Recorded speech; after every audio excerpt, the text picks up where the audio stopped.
அஸ்ஸலாமு அலைக்கும் வரஹ்மத்துல்லாஹி வரகாத்துஹு. நம்ம வீட்டிலையே மிளகா தனியாலாம் வச்சு நம்ம ஒரு குழம்பு மிளகாத்தூள் அரைக்கலாம். இது எப்படி அரைக்கலான்றதை நம்ம வீடியோவில் போய் பார்க்கலாம் வாங்க. என்னுடைய வீடியோ பார்க்காதவங்க புதுசாக பார்க்கலாம் தான் சப்ஸ்கிரைப் பண்ணிக்கிறங்க. சப்ஸ்கிரைப் பண்ண எல்லாருக்கும் ரொம்ப ரொம்ப நன்றி. வாங்க நம்ம வீடியோவில் போய் பார்க்கலாம்.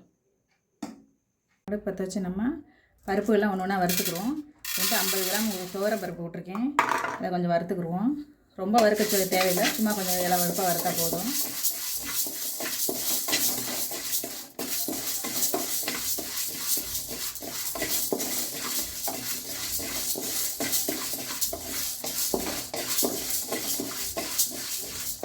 போதும், இந்த அளவுக்கு வறுவட்டால் போதும். இதை நம்ம இதை தூக்கி கொட்டிக்கலாம். தட்டு போட்டு பேப்பர் போட்டுக்கோங்க, அப்போ தான் வேர்வை வடியாது. அதே இதில் ஒரு 50 கிராம் கடலைப்பருப்பு, அதையும் நம்ம அதே மாதிரி வறுத்துக்குருவோம்.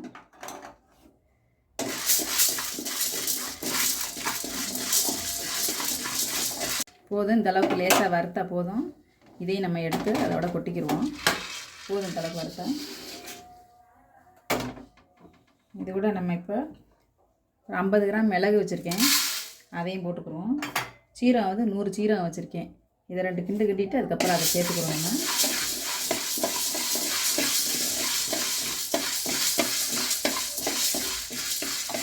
இது 50 மிளகு, சீரகம் 100 சீரகம், அதையும் அதில் சேர்த்துக்குறோம்.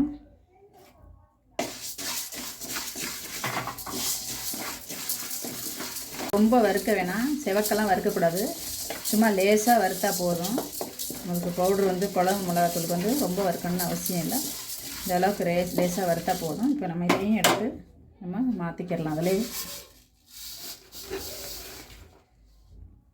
இப்போ இது கூட நம்ம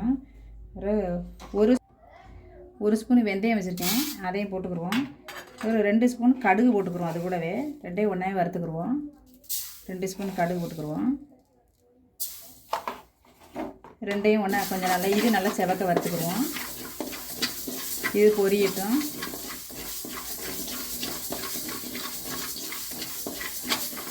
பொரிஞ்சிருச்சு, போதும். இதையும் நம்ம அது கூட சேர்த்துக்குருவோம். இப்போ நம்ம அது கூட தனியா வச்சுருக்கிறேன், 1/2 கிலோ தனியா வச்சுருக்கேன், சாரா தனியா, அதையும் சேர்த்துக்குருவோம். அதையும் சேர்த்துக்கிட்டு லேசாக வறுத்தா போதும். ரொம்ப வறுக்கணும்னு அவசியம் இல்லை, லேசாக வறுத்தா போதும். ஏற்கனவே கொஞ்சம் வெயிலில் காய வச்சுருக்கேன், லேசாக வறுத்தா போதும்.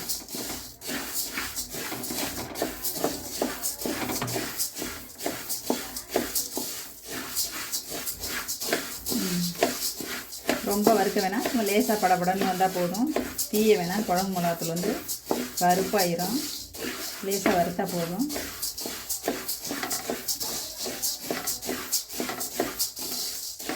போதும். இப்போ இதையும் நம்ம அடுப்பை ஸ்லோ பண்ணி எடுத்துக்கிடுவோம். இதையும் இது கூடவே நம்ம சேர்த்துக்கிடுவோம். இதெல்லாம் ஆறட்டும். இப்போ இது கூட கொஞ்சோண்டு கருவேப்பிலை வச்சுருக்கேன். இந்த கருவேப்பிலையும் நம்ம இது கூட போட்டு வறுத்துக்கிடுவோம். இது கொஞ்சம் நல்லா முறுமுறுன்னு ஓரளவுக்கு வறுத்துக்கிறணும், ஈரப்பதம் இருக்கக்கூடாது. இதை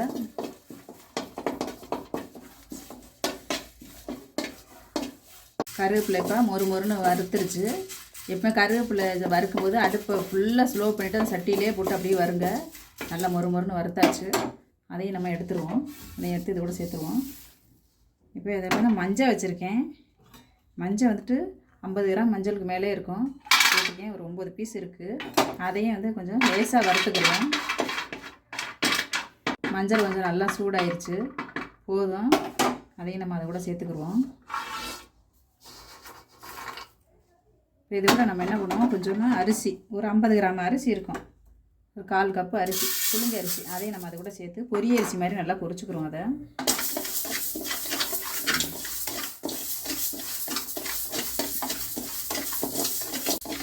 நல்லா பொரிய அரிசி மாதிரி பொரியட்டும். இந்த மசாலா நம்ம காரக்குழம்பு, சாம்பார், பொரியல் எல்லாத்துக்கும் இந்த குழம்பு மிளகாத்தூள் யூஸ் பண்ணிக்கலாம்.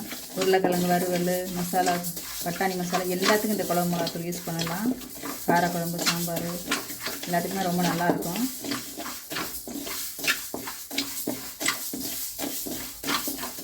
போதும், இந்த அளவுக்கு பொரிஞ்சாச்சு. இப்போ இதையும் நம்ம தூக்கி அதிலே போட்டுருவோம். கடைசியாக நம்ம மிளகாயை வறுத்துக்குருவோம். இப்போ நான் அதை 1/2 கிலோ மிளகாய் எடுத்துருக்கேன், அந்த மிளகாயும் நல்லா சிகப்பு மிளகாய் எடுத்துக்கிறங்க.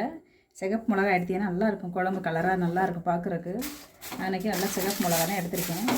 இதை வந்து நல்லா நம்ம பெரட்டி நல்லா வறுத்துக்கிடுவோம். நல்லா வறுக்கட்டும், இப்படி நல்லா பெரட்டி விட்டுக்கிறோங்க. கை வச்சிடாதீங்க, நான் வைக்கிறேன்னு பார்த்து 2 கரண்டியை வச்சு நல்லா திருப்பி நல்லா வறுத்துக்கிடுவோம். இந்த மாதிரி ஒரு 2 கரண்டி எடுத்து இப்படி கிளறி விட்டுக்கிறோங்க. நல்லா வந்து சூடு ஏறினா போதும், ரொம்ப செவக்கணும் தீயணும்லாம் ஒன்றும் இல்லை. லேசாக இந்த மாதிரி வறுத்தா போதும். அவ்வளோதான். நம்ம அப்படியே அடுப்பு ஆஃப் பண்ணி அப்படியே விட்டுடலாம். அது அந்த அனல்ல இன்னும் கொஞ்சம் ரோஸ்ட் ஆகிடும் போதும். அவ்வளோதான். நம்ம இதை எல்லாத்தையும் கொண்டு போய் ஆறினோன்னே நான் ரைஸ் மில்லில் கொண்டு போய் அரைச்சிட்டு வந்து உங்களுக்கு தூளை காட்டுறேன்னா.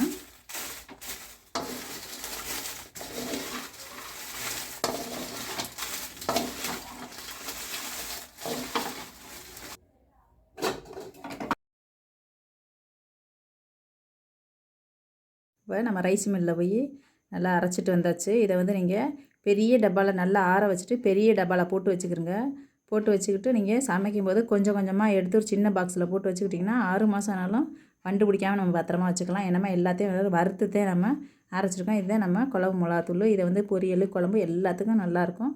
எல்லாத்துக்குமே இந்த மாதிரி அரைச்சி நல்லா யூஸ் பண்ணிக்கிறோங்க.